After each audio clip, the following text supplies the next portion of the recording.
Welcome back to Flipside of Midlife. I'm your host, Carly Newman, and this is a special treat for you today because I'm here with a guest.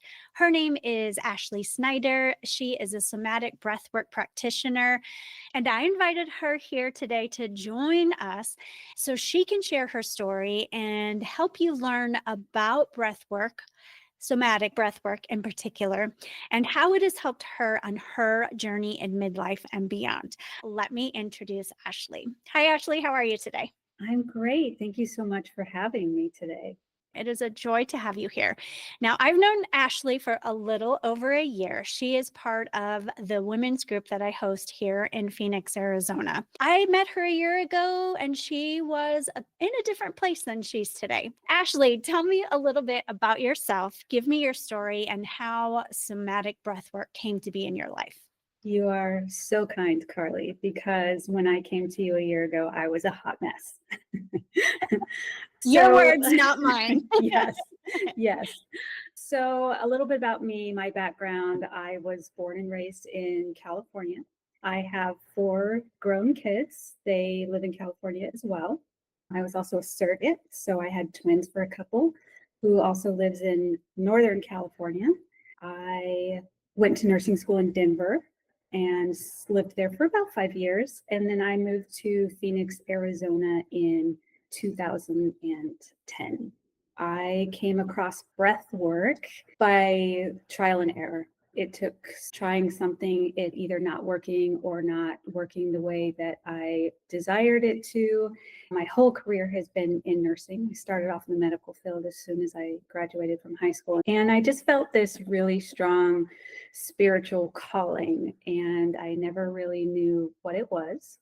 You know, the self-doubt, the negative self-talk just kept me from being able to find that. I had gone on a trip to St. Lucia, and everybody there was just so happy. And I was regretting coming back and going to work. So I came back and I quit my job and I signed up for a somatic breathwork course. I had taken a couple of sessions with a neighbor of mine who had gone through the same program that I did.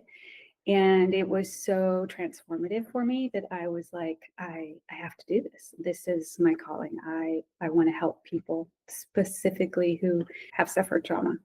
I love that you said the word self-doubt and that inner critic. You're talking about the negative internal dialogue and seeking. That's something in midlife and beyond a lot of us women are dealing with and going through. Where am I? What am I supposed to be doing? What's my purpose? You were seeking for your purpose and you were seeking for your own healing. Tell me about the modalities you explored while you were on your path to healing. Well, it's been several years, and I don't believe that there's one path. And I don't believe that there's one right path for any one person. I think that it is a combination of things. I firmly believe that you should be going to talk therapy while seeking out any kinds of healing modalities, inside or outside of therapy. But my journey started probably close to 10 years ago. I had just gone through a divorce, and I was just tired of reliving the same scenario over and over and over. I didn't have good communication skills. I wasn't able to express my feelings. As women our age grew up being told to just look pretty and don't upset anybody, don't talk about your feelings. And I grew up in a very strong military family, and a lot of men and, women and children were to be seen and not heard. That was just weighing so heavily on me. I just felt like I didn't matter. Started off by intermittently going to talk therapy, which was my first big mistake. Going to therapy or intermittently doing it? Intermittently. I think it's really important, even if you have to see 10 therapists, to find somebody that you really mesh with. Have the most amazing therapist now, and if I ever had to move, I would make her move with me. But I got very, very heavily into yoga, which worked great for me in the moment. But when I was triggered, it didn't really do much for me. I did meditation. I did try EMDR. with a therapist a few years ago. And I even went to ketamine therapy. And then, of course, I found breath work and sound healing. And those, along with my talk therapy, is what I actively pursue. Thank you for sharing all of that. I want to bounce back to what you said at the beginning of that there's not one path to healing, and every person, every woman needs to find the combination that works for her. I support that absolutely 100%. Neither you nor I are mental health professionals. We work with women in midlife and beyond in different ways to help them on their well-being journey, to help them along their journey of midlife and beyond. Total respect for the therapists, the counselors, the social workers in the world that are helping women and guiding them as they need support and help to deal with anything that they need to deal with. I love that you mentioned that and say that finding the right therapist for you is so, so, so important. Everyone should have a therapist on call, on speed dial, or at least know if I were to need it, this is the person I would reach out to. So if a moment comes up where you are in need, it's already there for you. You have that in your circle of care, even if it's not someone you're currently speaking with, to be able to reach out and have a conversation with a consultation should you need it is really important, because that can be a timely thing when you need that support. Ashley, you mentioned 10 years you've been on this journey and you're just now feeling like, oh, I found the answer. That's so important for everyone to know. It's not a quick fix. It's not an overnight thing, but to also recognize you're doing the work along the way. Oh, And absolutely.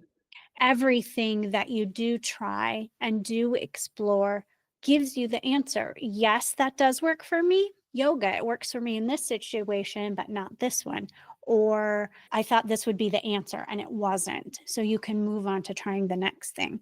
Those are all really important aspects of caring for your mental health. Ashley, I know women in the audience are wondering, what is somatic breath work? Because there's more than one kind of breath work, right? Oh, there's so many modalities of breath work out there.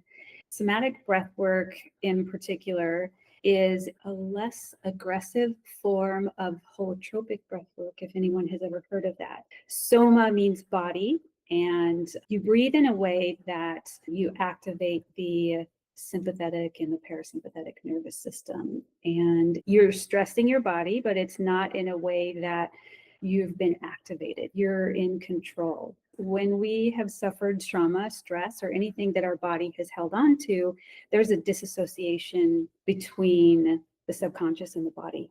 Our body and our breath are capable of so many amazing things. Our skin has all of these micro hairs that can pick up any kind of change in our environment, whether it be temperature, whether it be a situation that reminded us of a situation we were in when we were 10, the body picks that up, and within a split second, it sends that signal to the insula in our brain. And the insula is what is responsible for sending the message out to secrete fight or flight hormone. That's why so many times people will start to have anxiety or panic attack, and they don't even know why. They don't realize that 5 minutes ago, their breathing started to increase. Their chest was rising. They were breathing through their mouth. They weren't breathing through the belly. So somatic breathwork brings those two things together. It's body awareness, and things do come up. You tap into the things that have been stored in your body. Those hormones that are secreted get stored in your cells, in your organs. Until we can do the work to release that, then we're still going to have the anxiety, we're still going to have the depression, we're still going to have the illnesses that it may be causing. That sounds so impactful. It is. I can see, just based on your explanation, how entering into that particular world has really helped you heal. The mind-body connection, those are three words that get thrown around randomly here in the well-being world to hear you explain what somatic breath work is and how that connection from your body to your mind is actually connected to your memories, to your past, to your trauma that you've been holding on to, anything that triggers you. How can a client work with you here in Phoenix? And then if someone listening is not in Phoenix, how can they find a somatic breathwork practitioner that is in their area? Well, a few things. First of all, the beautiful thing about somatic breathwork is it can be done via Zoom. I was skeptical at first, but I've had some very, very powerful expressions from clients who I have done virtual sessions with. If you prefer in person, through the program that I took, it's called Somatic, SOMATIQ, Breathwork. You can go to their website and they have a practitioner database. You can look up by name, you can look up by state, and I'm on that website as well. It just depends on what you're looking for. Group sessions are also available in your area. I need to use a different space. My house doesn't accommodate a group, so I would rent a yoga space. A lot of yoga studios will partner with a somatic breathwork practitioner, and they will host special events for those kinds of things. You mentioned that you do virtual work. So if anyone in the audience is interested in doing a session with Ashley, you can. Her website is connectwiththebreath.com. And she mentioned somatic. I will put that link in the show notes and transcript as well as her website. And Ashley, listeners can find you on Instagram too, right? Yes, it's Ashley_Snyder_connect breath. Ashley_Snyder_connect breath. I'll include the link in the show notes and transcript, my friends. So don't you worry, that'll all be there. So you mentioned how women can connect with you. Describe the client that tends to be the best fit for you, because I'm sure that's important in a breathwork practice too. It is. First of all, you have to be over 18 years of age. I can work with male or female clients. However, working with women who have suffered trauma is my favorite clientele to work with. If that sounds like you, anyone out there in the audience watching or listening, I encourage you to get in touch with Ashley so she can lead a very impactful somatic breathwork class for you. You also do tuning fork. Tell me about that. A chakra work, what is that? Yes. So I'm a very spiritual person. Our chakras are nerve bundles, and where we hold trauma in our bodies can make a huge difference because you can get a blockage there, and that can prevent you from being able to have a full expression during a breathwork session. Sound bowls are very healing, and tuning forks, I use weighted tuning forks so you can actually place them on the body.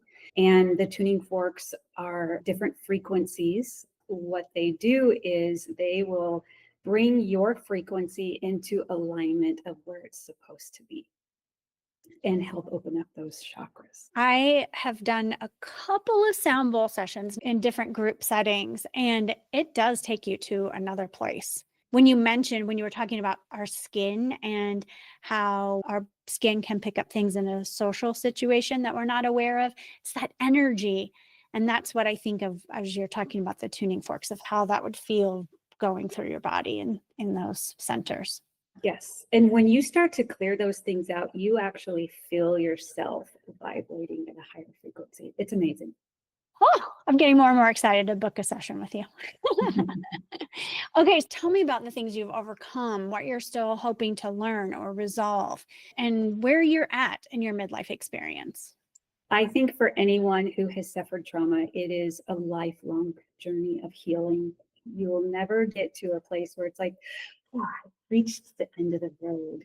You can get back to leading a healthy, fulfilling, meaningful life. And I feel like that's where I am now, going through therapy myself and being in midlife as a woman. It can be very scary, right? Especially if you've had kids and now you're an empty nester and now you're like, what am I going to do with my life?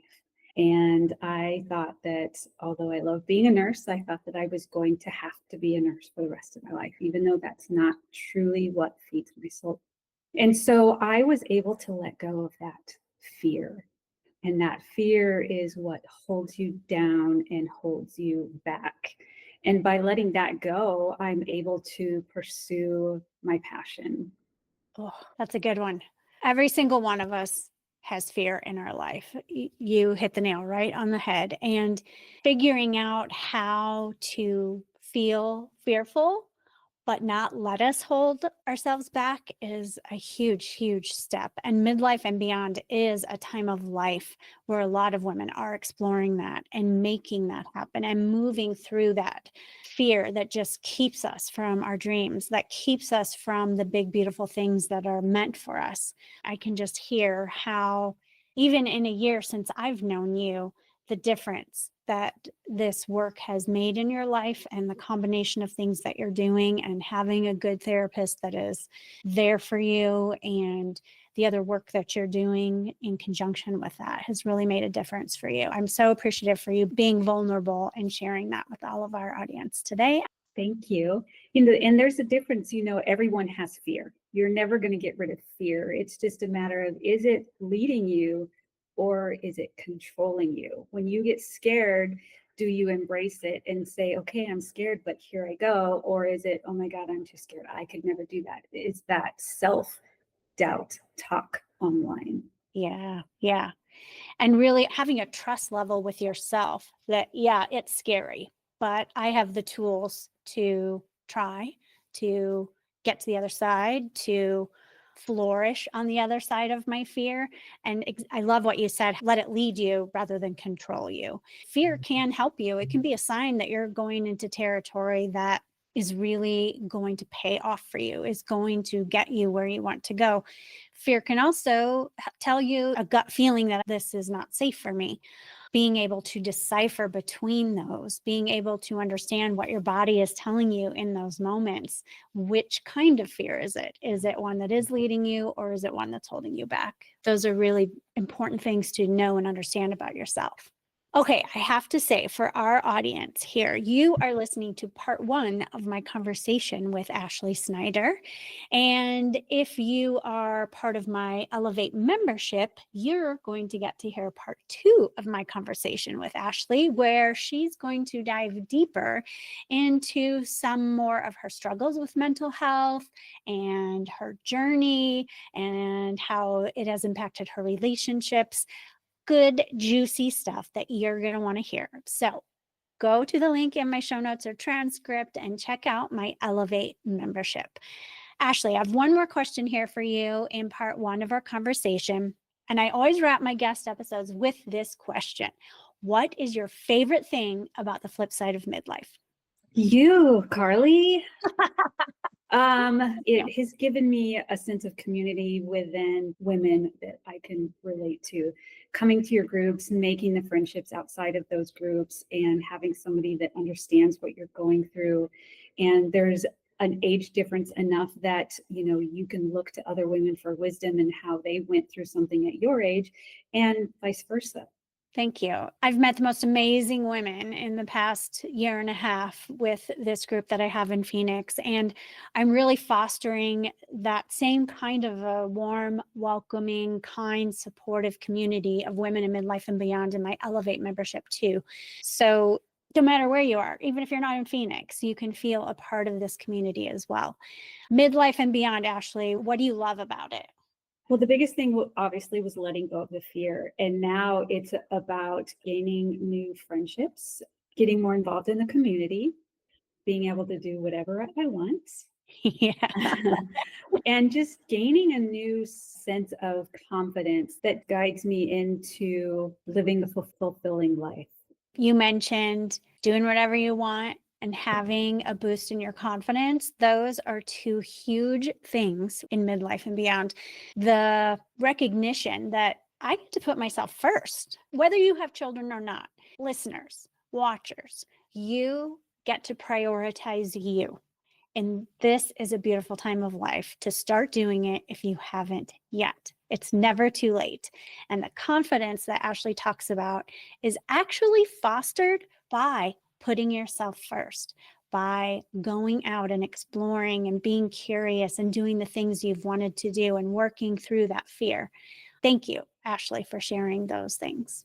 Thank you, Carly. Okay, we're going to wrap up part 1 this part of our conversation, Ashley. So, listeners and watchers, again, if you want to hear a bit more from Ashley, dive a little bit deeper into her struggles with mental health and her relationships, and a couple more things about her midlife and beyond experience, go to the Elevate link, get into the membership, and you can listen to part 2. Remember, you can contact Ashley on her website, connectwiththebreath.com. I will put her email in the show notes and transcript, and you can find out more from her about somatic breathwork and how it might help you work through some of your trauma, some of your struggles here in midlife and beyond. Ashley, thank you so much for your time today. It's been so great having you here. I really appreciate it. See you in a little bit with part 2. Bye, Carly.